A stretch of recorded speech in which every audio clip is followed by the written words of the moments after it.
Nous nous sommes mariés très tard. Elle avait 32 ans et moi 29. 6 ans se sont écoulés depuis. Avant de nous rencontrer, nous avions tous deux vécu des vies bien remplies et étions essentiellement pauvres. Lors de nos conversations prénuptiales, nous avons décidé que Julie resterait à la maison en tant que mère jusqu'à ce que le plus petit des enfants commence à aller à l'école et que nous voulions tous les deux des enfants.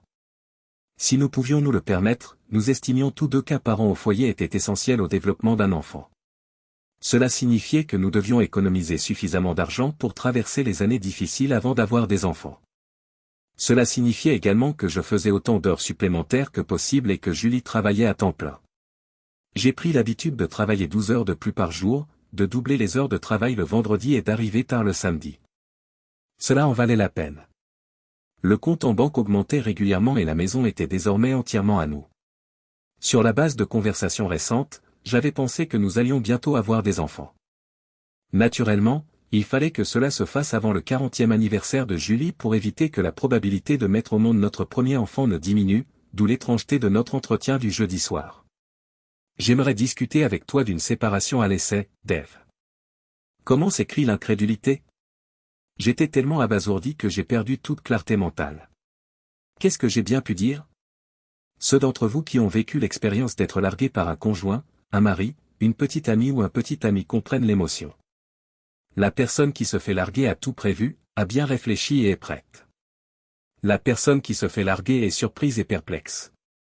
C'est ce que j'étais à l'époque. Ma deuxième réponse était tout aussi profonde dans sa dimension cérébrale. Pourquoi? À mon avis, nous avons simplement besoin d'un bref répit l'un par rapport à l'autre.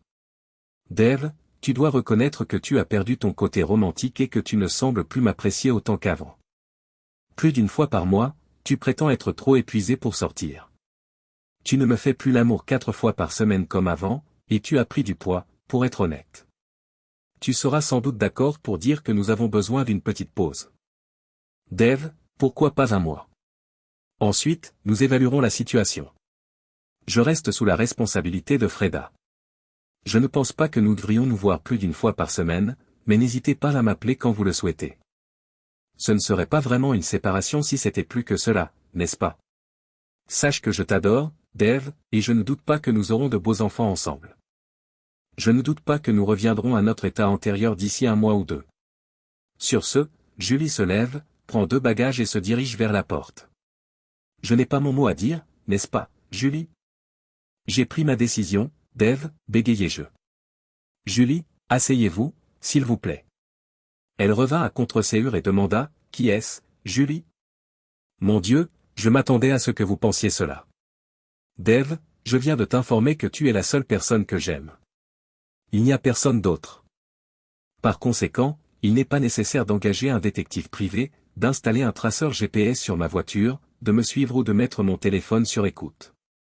En fait, si tu fais tout cela, je pourrais y voir un signe que tu ne me fais pas confiance et que nous devrions reconsidérer notre relation. J'ai attrapé sa main et l'ai repoussée vers le bas alors qu'elle tentait de se relever. Julie, c'est injuste. Tout cela est nouveau pour moi, même si tu as eu des jours, voire des semaines, pour préparer ton petit discours et ton petit pari. Dave, quel est le risque? Voir enfin sur son visage la perplexité qui reflétait mes propres sentiments me rendait heureux. Julie, tu dois comprendre que ton geste unilatéral vient de mettre en péril notre relation. C'est un manque de respect flagrant.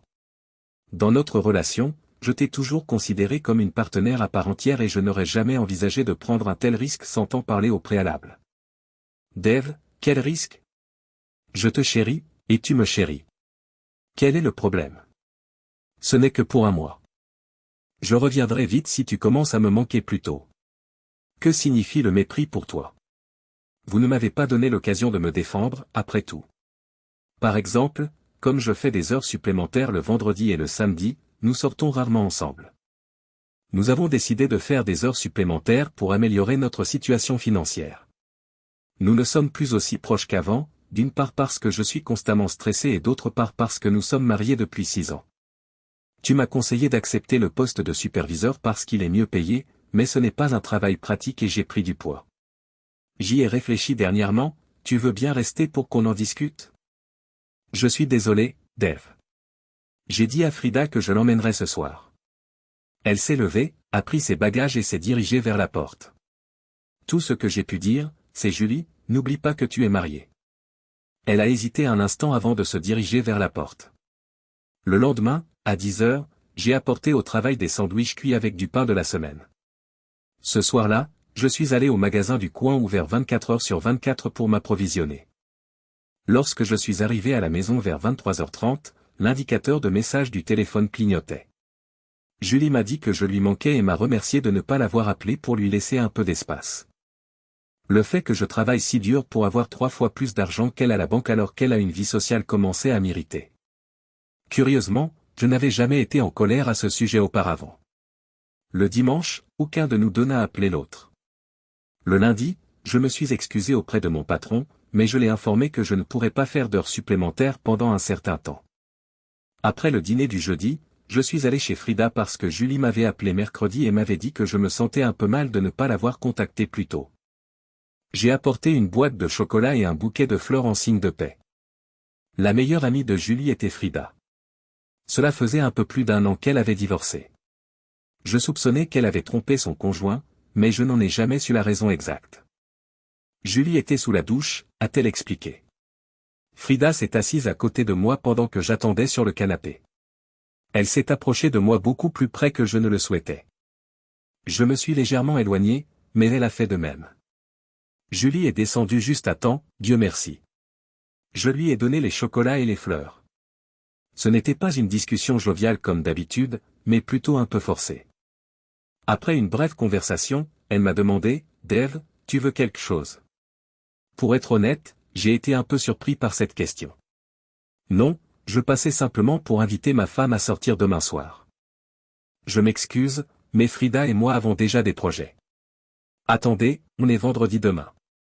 Vous travaillez le vendredi soir, n'est-ce pas? Non, j'abandonne. Et l'argent? J'ai pris la décision de faire passer ma famille et mon bien-être physique en premier. J'ai pris conscience que j'agissais comme un abruti et que je m'épuisais lorsque j'ai reçu ton message à 23h30 samedi soir dernier, dans lequel tu disais que tu allais quelque part. J'étais tellement épuisé vendredi que j'ai failli m'évanouir au travail.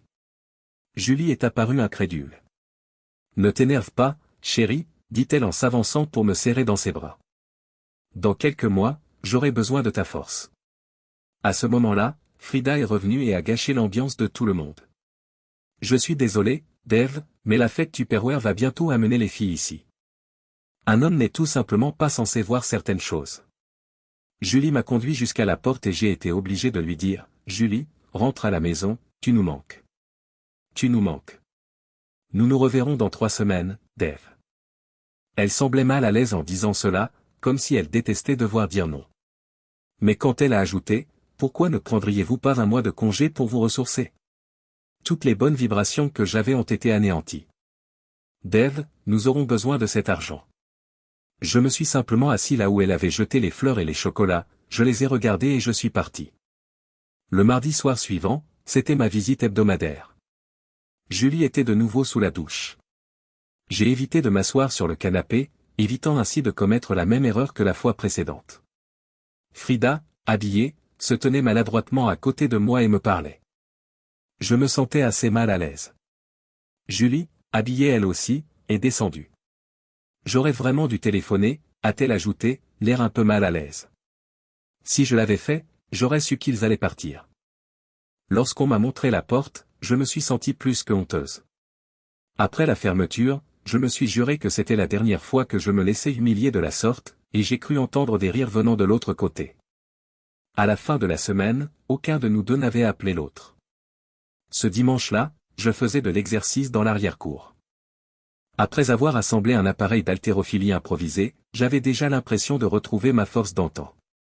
Soudain, j'ai senti le corps de quelqu'un se presser contre mon dos en sueur et des bras m'entourer par derrière. Bien que surpris, je savourais brièvement ma première interaction humaine en 2 semaines. Puis, lorsque la voix de Frida a chuchoté directement à mon oreille, je me suis figé. Je suis désolé, mon beau, mais je n'ai pas pu m'en empêcher. Surpris, je me suis retourné, tout en m'échappant. Je lui ai demandé si elle voulait un café, plus pour cacher ma honte que par amitié. J'ai vu que Frida était habillée de façon provocante, comme d'habitude. Cependant, je dois admettre qu'elle mettait en valeur un décolleté saisissant. Une fois à l'intérieur, je me suis assis sur le bord de la table de la cuisine dans l'espoir de me faire une place. Ce fut un échec. Frida a rapproché une chaise jusqu'à ce que nos jambes se touchent. Nous avons engagé la conversation, ce que je n'ai jamais su faire. Vous n'allez pas vous enquérir du bien-être de Julie? Non. Ce ne sont pas mes affaires, dit-elle clairement. Frida sourit. Elle est un peu contrariée, tu sais. Elle espérait que vous seriez déjà en train de ramper et de plaider. Je suis désolé, Frida, mais je n'aime pas ça. Lorsque j'ai visité votre appartement pour la première fois, je lui ai proposé un rendez-vous. Elle a dit qu'elle avait déjà des rendez-vous, alors elle a refusé. J'ai vu qu'elle n'a jamais essayé de reporter le rendez-vous ou d'appeler. Je vais attendre qu'elle revienne ou que notre mariage se dissolve, car je n'ai aucune idée de ce que cette séparation est censée être. Je pensais que Julie entendrait tout ce que je disais. Ma dernière phrase aurait dû faire sursauter Frida, mais au lieu de cela, elle a souri et a posé sa main sur ma jambe. Ce devait être une sorte de test. Comme je ne trouvais pas Frida attirante sur le plan émotionnel, j'ai supposé qu'elle passerait le test. Mais son physique était une toute autre histoire. Je n'ai pas pu m'empêcher de remarquer qu'elle avait miraculeusement défait un autre bouton de sa chemise. J'ai toujours pensé que Julie et toi formiez un beau couple, n'est-ce pas? Pour la laisser sortir avec d'autres hommes, vous devez avoir une grande confiance dans votre relation, ou vous êtes simplement indifférent. Mon sang s'est glacé. Pendant cette séparation unilatérale, nous n'avions jamais parlé de sortie, mais mon rappel que vous êtes mariés aurait dû être très évident. Je suis sorti de la maison et j'ai pris ma voiture sans dire un mot. Une fois arrivé, je me suis précipité dans la maison de Frida. De la fenêtre de la cuisine, je pouvais voir Julie, en bikini, se prélasser sur le balcon. Je me suis dirigé vers la porte, déterminé. Qu'est-ce que Frida me dit à propos de tes rendez-vous, Julie? Dave, je n'ai pas de rendez-vous. Nous avons dansé un peu mardi dernier après avoir rencontré quelques gars au club. Ce n'est pas vraiment un rendez-vous, même si nous avons dit que nous pourrions les voir à notre retour. Je pensais que Julie aurait l'air anxieuse en se protégeant de la sorte, mais ce n'est pas le cas. Si je devais résumer son regard en un mot, ce serait déterminé. Et, ma chérie, comment s'est passée la soirée d'hier? Rien. Encore de la danse. Rien d'inconvenant. On ne s'est pas embrassé. On a juste dansé un peu quand ils nous ont apporté des bières. Y avait-il quelque chose d'inconvenant?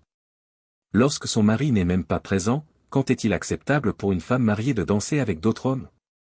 À la fin de la soirée, je suppose que vous avez simplement mentionné en passant quand vous reviendriez. Si vous les revoyez, il s'agirait sans aucun doute d'un rendez-vous, mais aussi d'un acte tout à fait inapproprié. Tu vois, Julie, je suis vraiment blessé par tout ça. Je ne comprends toujours pas le but de cette séparation. Tu pourrais peut-être rentrer à la maison tout de suite, et nous pourrions sauter les 2 prochaines semaines. Tu me manques beaucoup. Pas encore, Dave. En fait, je crois que nous allons continuer pendant tout le mois. Je ne ressens toujours pas la même chose pour toi qu'avant. Une fois de plus, elle semble étrangement embarrassée, comme si elle disait quelque chose qu'elle ne pensait pas vraiment. Cela me déconcerta plus que n'importe lequel de ses récents comportements irrationnels. Avant de me lever pour partir, j'ai continué à la regarder. Tu sais, tu pourrais m'inviter à un autre rendez-vous. Tu auras peut-être plus de chance cette fois-ci. Sans m'arrêter ni me retourner, j'ai répondu, ou tu pourrais m'inviter à un rendez-vous. Tu sais où j'habite. À partir de lundi, Julie a commencé à appeler chez elle tous les soirs. Les conversations étaient toujours brèves et maladroites. J'avais l'impression qu'elle vérifiait simplement si j'étais à la maison, et je n'aimais pas ça. Le vendredi soir, elle a appelé à 19 h. Le renvoi d'appel que j'avais mis en place du téléphone fixe vers mon portable a fonctionné à merveille. J'entendais clairement de la musique en arrière-plan. J'étais presque chez Frida et j'ai confirmé que la voiture de Julie n'était plus là. 10 minutes plus tard, j'ai aperçu la voiture de Julie sur le parking d'un bar. J'ai regardé par la fenêtre du bar jusqu'à ce que j'aperçoive Julie et Frida assises seules dans une cabine. Pendant que je regardais, 2 autres femmes les ont rejointes. Un que j'ai vaguement reconnu comme étant une autre amie de Julie, Déborah, tandis que l'autre ne m'était pas familière. J'ai observé Déborah la présenter à Julie et Frida. Pendant qu'elles étaient distraites, je me suis glissé dans un coin et me suis caché à l'extrémité du bar. En m'efforçant d'entendre, j'ai réussi à capter la majeure partie de la conversation. C'était Déborah qui parlait. Tu es folle, Julie. D'après ce que tu as dit, Dave est bien plus romantique que mon mari. Une autre voix intervint, probablement celle de la femme inconnue. Oui, c'est ce que je pense aussi. Je tuerais pour la moitié de ce que tu dis obtenir de ton ex. Frida s'interpose, tu ne crois pas que Julie mérite mieux? Je veux dire, regarde-la, elle est magnifique. Déborah répond, je ne sais pas, mais cela semble être un jeu très risqué. Que penses-tu de lui, Julie? On dirait qu'avec toutes les heures supplémentaires qu'il fait, il doit perdre la plupart de son temps. Vous le gardez au lit tout le dimanche? Bon sang, si c'était le mien, c'est ce que je ferais. Julie parlait à voix basse, si bien que je n'ai pas pu entendre un seul mot de sa réponse, qui a duré plusieurs minutes. Tout ce que j'ai compris, c'est que Déborah a recommencé quand Julie a fini, et que tu obliges ce type à se battre pour toi. À ce moment-là, quelqu'un a allumé le jukebox et le bar s'est rapidement rempli. Je me demandais combien de temps il faudrait attendre avant que ces types n'arrivent. Au cours de l'heure qui a suivi, j'ai vu de nombreux hommes s'approcher des femmes pour tenter leur chance.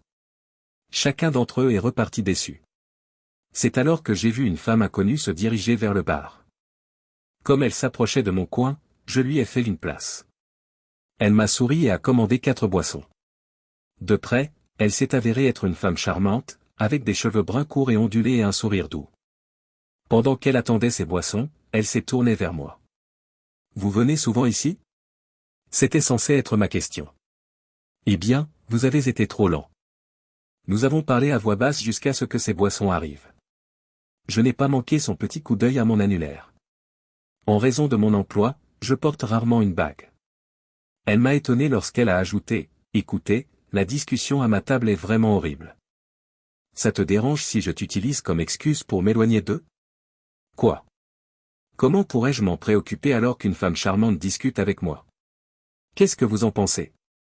Cependant, je dois vous dire que, bien que je sois marié, mon mariage a de sérieux problèmes.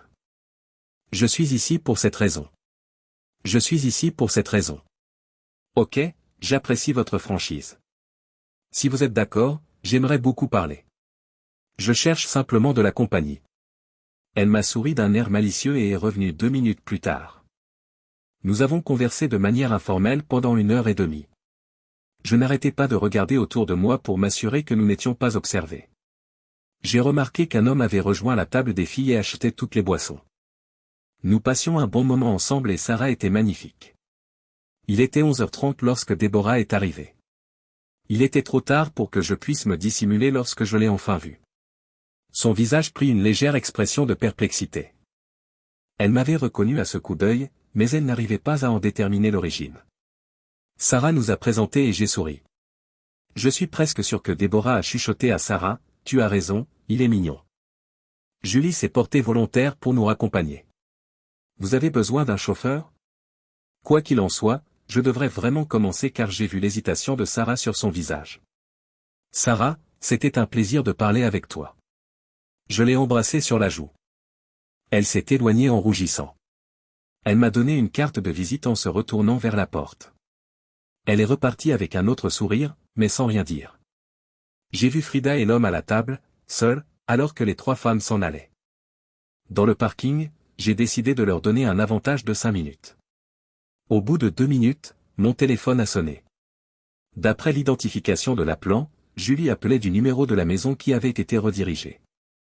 Après un accueil rapide, elle m'a demandé pourquoi une musique de fond était diffusée. La maison accueille-t-elle une fête? Julie, je suis dans un bar. J'ai discuté toute la soirée avec une femme étonnante. Dave, qu'est-ce qui se passe? Qui a dit que c'était possible? Tu insinues que ce soir est ta seule soirée libre? Voulez-vous dire que je ne suis pas libre? Naturellement, j'attends de toi que tu te comportes correctement tant que nous sommes mariés. Vous m'avez appelé d'un bar, n'est-ce pas? En effet. Les hommes de la dernière fois, je suppose, ne sont pas venus, n'est-ce pas? Non. Peut-être, oui. Je t'ai dit que je ne sortais pas avec quelqu'un, Dave. C'était bien de la voir s'agiter. Pourquoi ne pas arrêter ces bêtises et revenir à la situation antérieure, Julie? Je te verrai à ton retour. Il y eut une pause. Je m'excuse, Dave. J'ai simplement dit que je n'étais pas prête. D'accord, alors passez la nuit ici. Je m'excuse, Dave. Je t'appellerai plus tard. Je me suis remis à réfléchir à ce que j'avais découvert cette nuit-là. Comme il n'y avait pas de réponse définitive, je commençais à sentir que les choses devenaient incontrôlables. Cette fois, Frida est arrivée le samedi après-midi. Elle a nié être au courant de quoi que ce soit lorsque je l'ai interrogée sur les intentions de son amie. Mais elle n'a pas été très convaincante. Je m'attendais à ce qu'elle essaie de m'embrasser cette fois-ci. J'ai gardé mes distances avec elle. Frida, à quoi diable joues-tu? Je suis marié à ta meilleure amie, pour l'amour de Dieu. Dave, pour l'instant. Après que Julie t'ait quitté, je voulais juste vérifier mes chances. C'était presque comique de voir à quel point cela semblait artificiel. Cependant, cela confirmait ce que je soupçonnais. Si Julie me quitte pour Frida. Dave, bien sûr. J'espère sincèrement que vous réussirez. Je l'ai raccompagnée à la porte et je lui ai dit que la situation me mettait très mal à l'aise. Frida n'a pas voulu partir. En fin de compte, j'ai dû être direct et lui faire comprendre à quel point ses actions étaient inappropriées. Ce soir, Julie et vous sortez encore ensemble? Oui, très probablement. C'est la dernière chose dont nous avons discuté. Oh, et puis merde. J'ai appelé Sarah. Elle a semblé heureuse de m'entendre mais m'a dit qu'elle ne pouvait pas me rencontrer ce soir. Elle m'a proposé mardi. J'ai pensé qu'il était de mon devoir de le lui rappeler. Écoute, Sarah, nous allons simplement être amis. Je suis encore au milieu d'une situation personnelle très compliquée en ce moment. J'ai vraiment apprécié ta compagnie hier soir. Je te promets de te traiter avec le plus grand respect jusqu'à ce que tout soit réglé. En disant qu'elle avait apprécié notre conversation et que sa situation était également un peu délicate, elle a raccroché, ajoutant qu'elle avait hâte d'être à mardi. Le lundi matin a marqué le début d'un nouveau schéma dans ma relation avec Julie. Elle a commencé à m'appeler à 6 heures du matin tous les jours de la semaine, vers 18 heures, heure à laquelle j'arrivais généralement à la maison après le travail, et de nouveau avant de me coucher. Elle prétendait que c'était parce que je lui manquais, mais mes appels pour qu'elle revienne étaient toujours repoussés. Il était douloureusement clair que j'étais surveillé. Le mardi, Sarah m'a accueilli à l'entrée de son appartement et nous sommes partis immédiatement. Elle était magnifique. Une fois assis au restaurant, j'ai entamé la conversation. Alors, voulez-vous me dire pourquoi votre vie personnelle est un peu compliquée? Bien sûr, elle s'appelle Anna. Il s'est avéré qu'Anna était la fille de Sarah, âgée de 3 ans. Son père avait décidé que la vie de famille était trop lourde pour lui, et la mère de Sarah l'a gardée ce soir-là. Voulant détourner la conversation des questions sur mes problèmes, j'ai rapidement changé de sujet. Lorsque nous avons discuté au bar, tu as dit que la conversation à ta table était absolument épouvantable. Que vouliez-vous dire par là? Oh, ces conversations affreuses et ces gens stupides. Il y avait une femme qui s'appelait Julie. Elle est temporairement séparée de son mari. Mais le plus ridicule, c'est qu'elle est déterminée à retourner avec lui. Ils étaient sur le point d'avoir des enfants, et elle s'est séparée de lui pour qu'il se batte pour elle, qu'il la chouchoute davantage, qu'il soit plus romantique, etc. Malheureusement, il semblait en faire beaucoup lorsqu'elle lui a expliqué ce qu'il faisait déjà. Il semblait la gâter constamment, l'emmenant en rendez-vous tous les mois et lui apportant des fleurs toutes les semaines.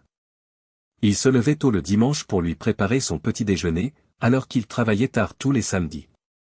Il l'a même surprise en lui offrant une croisière l'année dernière.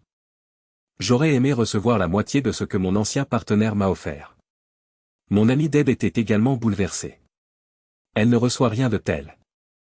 Je suppose que certaines femmes ne sont tout simplement pas conscientes de la chance qu'elles ont. C'est encore plus ridicule, je vous le promets. Elle faisait tout pour éveiller sa jalousie avant même qu'ils ne se séparent. Par exemple, elle s'est mise à porter volontairement des parfums masculins et à rentrer de plus en plus tard des soirées entre filles. Une fois, elle a même obtenu de son amie Frida une paire de culottes, que Frida avait obtenues de son amant, vous pouvez donc imaginer à quoi elle ressemblait. Elle l'a laissée sur le sol de la chambre jusqu'au lendemain. Son mari n'a rien remarqué. Il me semble que son mari est plutôt naïf. Ou peut-être qu'il l'aimait tellement qu'il n'a pas vu ces choses. Comme rien de tout cela ne fonctionnait, elle et son ami ont eu l'idée d'une séparation à l'essai. L'idée était qu'il sombre dans le désespoir et qu'il se batte pour elle comme un fou, mais il n'a rien fait. Comme il ne réagissait pas comme elle l'espérait, elles ont décidé de faire monter la pression. Elle a cessé de l'appeler et il l'a ignorée. Puis elle a demandé à son ami de lui faire croire qu'elle sortait avec quelqu'un. Après tout ce qu'elles ont fait, le pauvre homme ne réagit pas. Honnêtement, je l'admire. Si quelqu'un me traitait de cette façon, c'est exactement ce que je ferais. Mais ce qui a été vraiment bouleversant, c'est quand Deb a demandé combien de travail elle avait fait pour son mariage. Je suppose que c'est à ce moment-là que Julie a découvert à quel point sa relation était unilatérale. On aurait pu penser que cela l'inciterait à arrêter toutes ces conneries, mais ça n'a pas été le cas. Maintenant, ils se sont vraiment mis au pied du mur. Elles sont coincées et ne savent pas quoi faire, tout cela parce qu'un homme arrogant ne suit pas leurs règles. Elle pourrait retourner avec lui, tout mettre sur la table et reprendre sa vie normale. Oui, c'est ce que je ferais, et je crois qu'elle aimerait aussi le faire. Mais je crois aussi que son ami manipule les choses. Vendredi, Frida l'a regardé d'une manière très mystérieuse. Sa copine essaie peut-être de créer des frictions entre elles afin de s'approprier l'épouse. Vous avez peut-être raison. Cela correspond en tout cas à ce que j'ai observé. Mais cela ferait d'elle une sorcière impitoyable et vindicative. Que feriez-vous si le mari était vous? Je ne sais pas comment se déroule leur relation, mais mon premier réflexe serait de rompre avec cette femme stupide et folle et de trouver quelqu'un qui l'apprécie vraiment. Lorsque notre déjeuner est enfin arrivé, nous avons commencé à parler de sujets plus neutres. J'ai été surpris de voir à quel point je me sentais à l'aise avec Sarah. Je n'ai pas pu continuer la mascarade après que la serveuse a débarrassé les verres vides à cause de ma culpabilité. D'après tout ce que tu as dit, Sarah, je pense que tu es vraiment une bonne personne avec une morale forte. Eh bien, monsieur, je vous remercie. Croyez-vous que je suis une bonne personne? Je suis fier d'être un bon juge de caractère, et je parierais de l'argent que vous êtes un homme vraiment bon, dit Sarah sans hésiter. Cela n'allait pas être simple, ma chère. Sans doute pour l'empêcher de s'enfuir, j'ai tendu la main de l'autre côté de la table et je l'ai prise. J'ai inspiré profondément et je me suis lancé. Je m'excuse d'avoir été un peu malhonnête, Sarah. Ma justification est que je suis actuellement très confus et que je ferai n'importe quoi pour calmer le chaos que je vis. Je dois être honnête avec toi parce que je te respecte vraiment et je veux que tu le saches. Permettez-moi de me présenter comme il se doit. Je m'appelle Dave. Je suis marié à Julie depuis 6 ans. Il y a 4 semaines, malgré mes protestations, elle a demandé une séparation à l'essai. Un nouvel ami m'a suggéré de rompre avec elle ce soir. J'ai déjà pensé à cela à cause du chagrin terrible qu'elle m'a causé et du grand mépris qu'elle m'a témoigné. Oui, je l'ai traitée comme une reine, mais je viens seulement de me rendre compte qu'elle ne m'a pas rendu l'appareil. Avant d'en arriver à l'horreur, j'ai vu toute une gamme d'émotions défiler sur le visage de Sarah. Elle a serré son poing sur sa bouche. Mon Dieu, je vous en prie. Est-ce vrai que j'ai traité votre femme d'idiote? C'est en effet une femme stupide. Comprends-tu que ta première déclaration portait sur la façon dont tu avais pu me contrarier plutôt que sur le fait que je t'avais menti? Cela montre à quel point vous êtes quelqu'un de bien. Me pardonnerez-vous? En effet. Je comprends pourquoi vous avez profité de moi. C'est pour cela que vous m'avez parlé vendredi soir? Vous vouliez attraper un espion? Vous souvenez-vous que nous avons discuté? Puis-je compter sur votre amitié pour aller jusqu'au bout? Dave, bien sûr. Mais tout ce que je peux faire, c'est être un ami. Je ne veux pas être impliqué dans l'échec de ton mariage. Je vous remercie. Tout ce dont j'ai besoin maintenant, c'est de ton amitié. À mon avis, il n'y avait pas le moindre signe d'insatisfaction de la part de Julie, et notre mariage était tout à fait satisfaisant. Elle m'a alors proposé un essai de séparation le jeudi en rentrant du travail. Bien qu'elle fût déjà prête à partir, j'ai pu la persuader de me fournir une brève explication, qui n'a pas suffi à dissiper ma confusion. Je n'ai pas vraiment d'amis proches car je consacre toute mon énergie à Julie ou à mon travail. Y a-t-il une possibilité d'améliorer les choses? Sarah, je n'en suis pas sûr. Après la façon dont elle m'a traité, j'ai eu l'impression d'être une vraie mauviette si je la reprenais.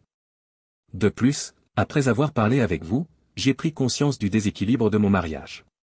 C'est un peu gênant de vous l'avouer. D'un commun accord, nous sommes passés à des sujets plus neutres. Lorsque Sarah a dû relever sa mère, notre belle soirée s'est terminée. Je lui ai conseillé de me contacter après avoir réfléchi. J'ai ajouté que si je n'entendais plus parler d'elle, je comprendrais.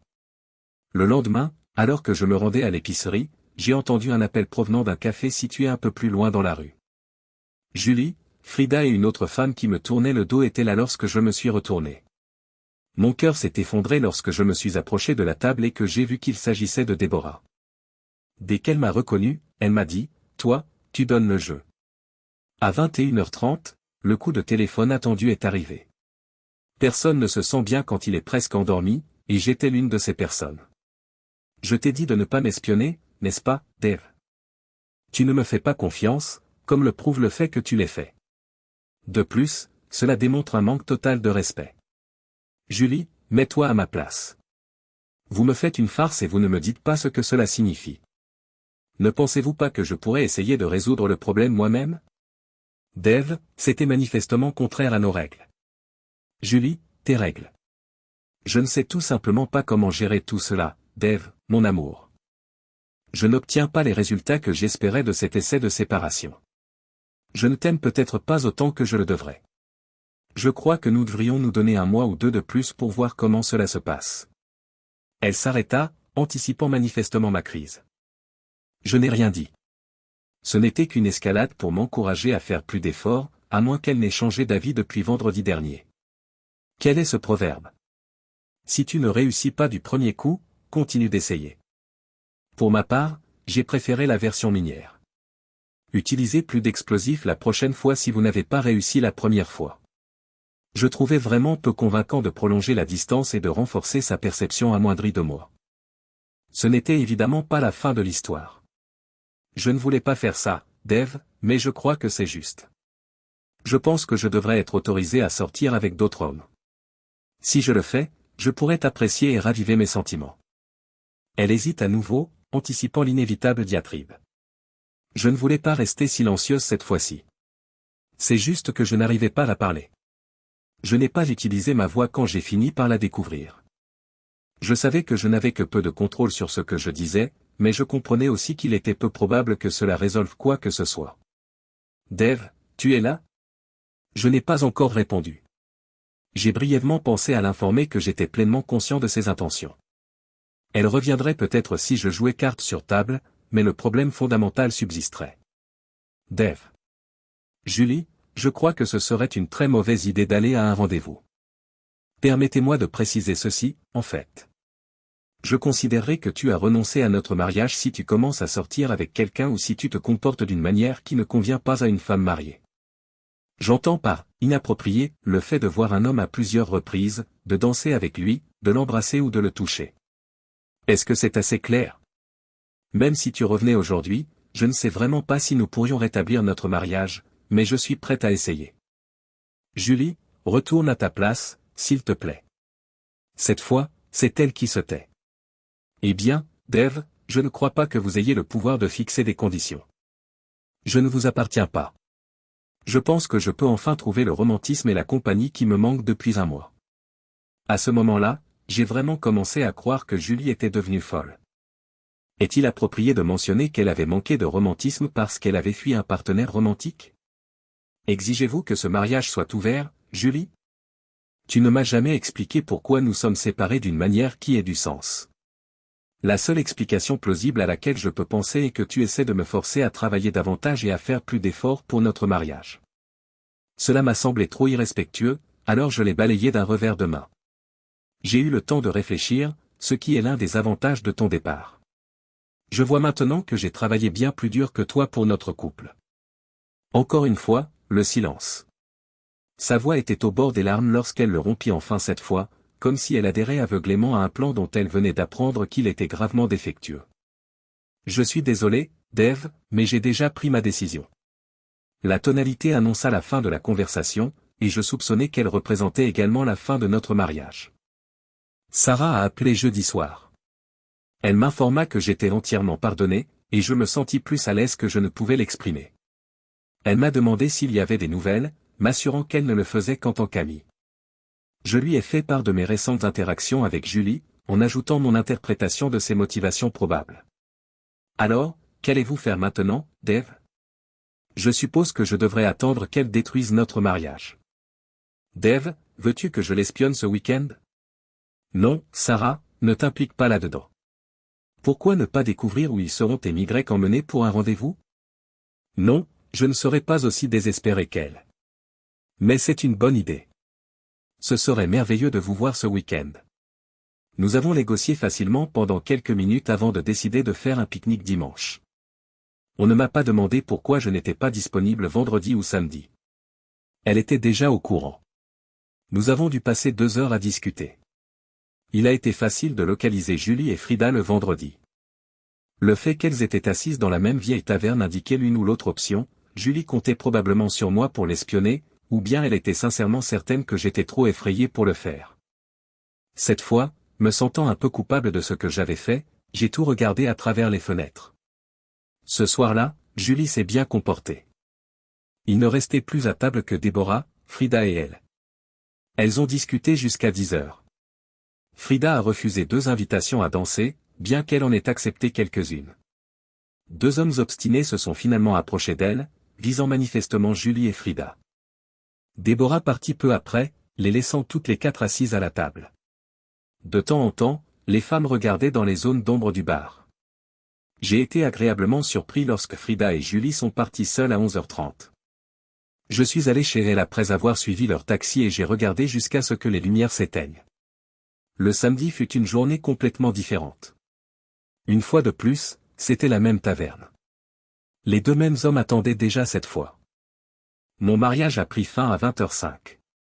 L'autre homme s'est approché après que Frito se soit levé pour danser avec la moitié sélectionnée de la paire dynamique. Il s'est rapproché de Julie et j'ai pu le voir toucher sa jambe depuis l'endroit où je me trouvais. Elle a dû regarder le bar au moins 6 fois pendant les 5 minutes que je lui ai données pour le repousser. Je suis entré dans le bar. Au moins, elle a eu la grâce de repousser sa main quand elle m'a vu arriver. Alors qu'elle lançait sa première salve, elle avait une expression que l'on ne peut qualifier que de suffisante. Je t'ai dit de ne plus m'espionner, Dave.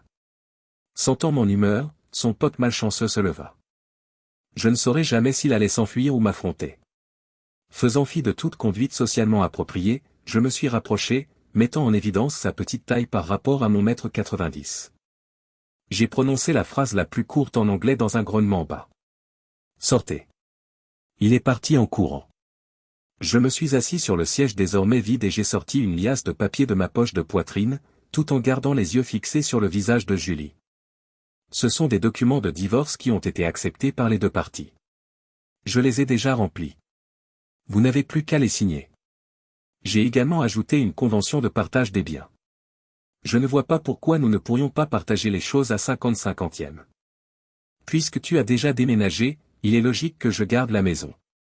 Son attitude arrogante s'est transformée en une attitude beaucoup plus horrifiée, et je l'ai vue. Je n'ai pas attendu la fin de l'émission. J'avais hâte de sortir de là avant que Julie ne remarque les larmes dans mes yeux. Alors que je m'éloignais, elle est restée silencieuse. J'ai recommencé à regarder par la fenêtre, intrigué. Julie pleurait à chaudes larmes. Frida est revenue 2 minutes plus tard, l'air perplexe. Un large sourire s'est dessiné sur son visage lorsqu'elle a regardé les documents posés sur la table. J'ai écouté pendant 1 heure, car Frida parlait la plupart du temps. Au bout d'un quart d'heure, Julie a cessé de pleurer. 1 heure plus tard, elle semblait tout à fait à l'aise. Frida avait réussi à persuader Julie que leur stratégie était toujours d'actualité. Je n'ai pratiquement pas dormi cette nuit-là. Je savais que la dernière confrontation était encore à venir, que je devais encore souffrir aux mains d'une femme que je n'arrivais pas à oublier. Le lendemain, je pensais que Frida passerait, alors j'ai fait comme si je n'étais pas à la maison. Je n'ai répondu à aucun de ses appels. Lorsque j'ai frappé à la porte de Sarah à 13h30, Julie n'avait pas répondu. Après avoir jeté un coup d'œil au bouquet de roses rouges que je tenais, elle m'a serré fort dans ses bras. Je voulais savoir comment tu avais passé ces derniers jours, mais je vois maintenant.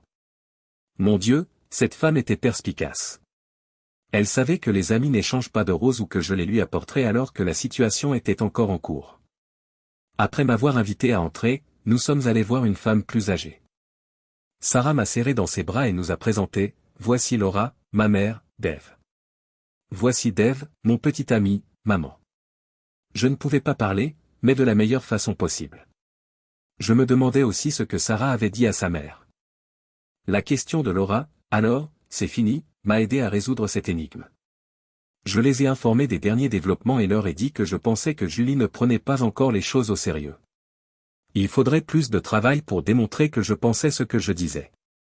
Julie avait démontré son mépris pour moi en désobéissant au règlement. Laura et Sarah ont entendu et observé ma souffrance. Laura m'a également prise dans ses bras. Un petit ange est alors entré dans la pièce. Anna ne faisait plus la sieste. On m'a présenté à nouveau. Laura l'a assuré qu'elle passerait un bon moment ensemble, mais elle a quand même semblé triste quand Sarah lui a dit qu'elle et moi sortions ensemble. Ne peut-elle pas nous accompagner? J'ai parlé à Sarah en chuchotant. Tu es sûr? Sarah, je suis d'accord. Je prends tout le paquet. Ce serait fantastique. J'aime passer les week-ends avec elle, car cela me brise le cœur d'être séparé d'elle pendant la semaine. Quand Anna a appris la nouvelle, elle a souri. Notre journée au bord de la rivière a été merveilleuse. Sarah a dit en plaisantant qu'elle se sentait un peu exclue, mais grâce à son grand sourire, je savais que je n'avais pas à le prendre personnellement. Laura m'a offert un dîner après que j'ai ramené les deux femmes chez elle. En partant, j'ai embrassé chastement la joue de Sarah. Julie devait être cachée plus loin sur la route, là où elle était toujours quand je rentrais. Elle s'est garée dans l'allée avant même que je n'ouvre la porte d'entrée. Elle est sortie avec les papiers que je lui avais donnés samedi, laissant le moteur tourner. Ceci est Dave, notarié et signé. Bonne nuit. Alors qu'elle retournait à sa voiture, j'étais complètement stupéfait. Elle est montée dans sa voiture, a attaché sa ceinture de sécurité et est sortie de l'allée. Elle m'a crié en baissant la vitre. Peut-être m'inviteras-tu à sortir cette semaine, maintenant que je t'ai fait confiance. Le mercredi est mon jour de congé. Après avoir dit cela, elle s'est retournée pour partir. Les femmes viennent de Vénus et les hommes de Mars.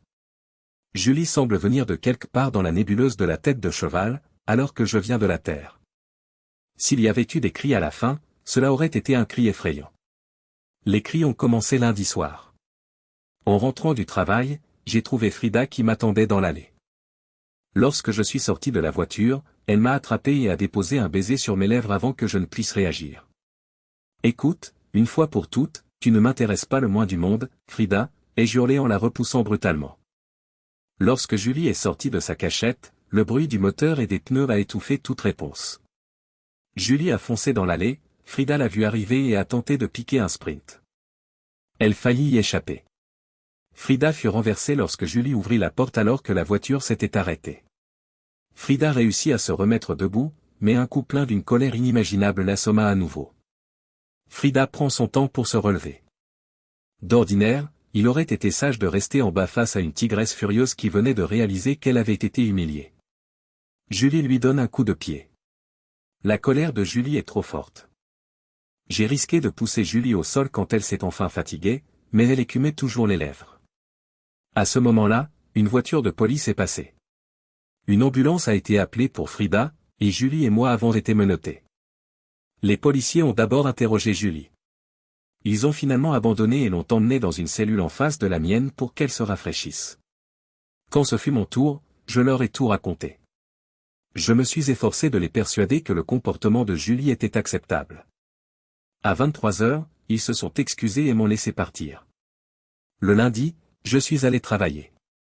J'ai appelé Sarah sur le chemin du retour. Elle m'a fait part de la demande d'Anna et m'a invité à nouveau à dîner. Dave pourrait-il me raconter une histoire avant de se coucher ce soir?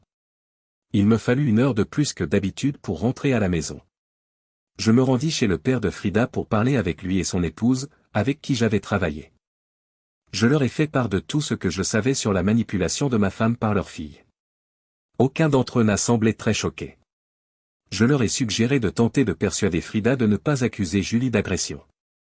Ils se sont engagés à faire tous les efforts possibles. Enfin, en arrivant à la maison, j'ai vu la voiture de Julie dans le garage. Ses valises vides étaient sur le lit quand je suis entré dans la chambre principale. J'ai contacté Sarah et annulé notre repas pendant que la douche coulait. Nous avons parlé des stratégies que Julie allait employer. Rétrospectivement, nous nous sommes toutes les deux trompées. Julie a descendu les marches avec l'assurance qu'on lui connaît. Dave, qu'est-ce qu'on mange? Comme je ne répondais pas, elle s'est approchée de moi et s'est placée directement devant ma chaise. Dave, j'ai décidé de te pardonner. Je sais que nous avons tous les deux commis des erreurs stupides, mais passons à autre chose. Je suis de retour. Dès que je suis redevenu capable de parler, j'ai lâché, Julie, dis-moi exactement comment j'ai agi un peu bêtement et ce que j'ai fait pour que tu me pardonnes. Eh bien, Dave, pour la souffrance que ton divorce absurde m'a causée. C'était très impoli de ta part. Heureusement, j'ai toujours su que tu bluffais. Julie, pourquoi penses-tu que c'était du bluff? C'est ce qu'a dit Frida. Julie semble perdre les illusions auxquelles elle s'était accrochée jusque-là. Une petite partie d'elle s'accrochait encore au charme de Frida parce qu'elle en était complètement enchantée. Jusqu'à présent. Lorsque la nouvelle réalité la frappa, son visage devint blanc et elle atterrit sur la table basse avec un bruit sourd. Il lui fallut 5 ou 6 minutes pour s'en rendre compte. Finalement, nous nous séparons, n'est-ce pas? Pour le divorce, tu n'étais pas en train de bluffer, n'est-ce pas? Elle a continué, en secouant la tête à regret, j'ai signé parce que j'en étais sûr. Juste pour que tu saches, Julie. Nous n'allons pas nous séparer. Tu m'as repoussé. J'ai toujours fait ce qui me venait à l'esprit ou ce que j'avais envie de faire. Qu'est-ce que j'ai reçu? Je suis perdu et seul parce que tu es parti. J'ai fait un effort pour te prévenir. Je t'ai dit que c'était un jeu de hasard, n'est-ce pas? Comment aurais-je pu être plus direct? Je pensais que je méritais au moins la loyauté et le respect après tout l'amour et le travail que j'ai fourni, alors je n'ai pas anticipé le non. L'ai-je compris? Non, j'ai reçu un coup sur les dents. Confusion, rupture et manque de respect. Avez-vous déjà observé l'équilibre des efforts de notre mariage et le résultat déséquilibré dont j'ai été témoin au cours des 5 dernières semaines? Non. Vous avez simplement permis à une personne rusée de vous persuader que vous pouviez recevoir plus. Frida ne sera plus à vous, alors. J'ai dû m'occuper d'elle. Quelle en est la source? Écoutez, Frida n'est pas impliquée dans cette affaire. Bien sûr, j'ai fini par comprendre que ce n'était qu'un stratagème de sa part pour créer des frictions entre nous, mais je ne l'ai jamais considérée autrement que comme une femme adultère, et c'est précisément ce qu'elle est. Alors, Dave, tout va bien. C'était là, le moment décisif, le point où l'on ne peut plus revenir en arrière. Non, Julie, ça ne va pas. Nous avons tous les deux signé les papiers du divorce. Tu m'as manqué de respect pendant tout ce temps, et je ne l'oublierai jamais. Sans parler des dangers. Je dois admettre que quelqu'un m'a ramassé après que tu m'aies jeté dehors. Le visage de Julie est soudain devenu beaucoup plus pâle. Dave, qu'est-ce que tu veux dire? Julie est l'autre personne que j'ai rencontrée. Au départ, elle n'était qu'une copine qui m'a soutenu dans cette période difficile. J'en avais bien besoin. Tu m'as abandonné. Je suis vraiment désolé, Julie, mais tu as perdu ce match parce que tu as pris un risque. Je suis rentré dans une nouvelle vie avec la conscience tranquille.